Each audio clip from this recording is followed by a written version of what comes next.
తెలంగాణ నాయకత్వం మాట్లాడుతున్న మాట ఏంటంటే పవన్ కళ్యాణ్ గారిని ఎవరు ఆపారు? పవన్ కళ్యాణ్ గారు 2023 ఎలక్షన్లో తెలంగాణలో పోటీ చేశారు కదా, పోటీ చేయకుండా ఎవరు వద్దలేదు కదా. కాదండి, ఎవరు ఆపారు?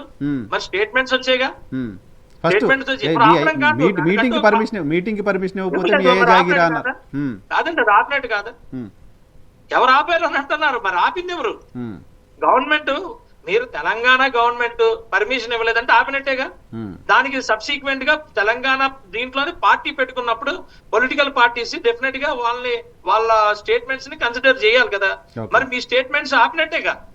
మీరు ఒకలే కాదు కదా, కాంగ్రెస్ అని మాట్లాడారు, అలాగే టిఆర్ఎస్ కొత్తగా పెట్టిన టిఆర్ఎస్ అధ్యక్షురాలు కవితక్క గారు మాట్లాడారు. మేము అంటుంది ఏంటంటే అవన్నీ చూసి మళ్ళా కేటీఆర్ గారు మాట్లాడారు. ఇవన్నీ నేనేమంటానంటే మీరు ఎవరు ఆపారు అంటారేంటి? ఎందుకంటే ప్రజలు హర్షించట్లేదు కాబట్టి మీరు ఇంకొక సన్నాయి నొక్కులు నొక్కుతున్నారు.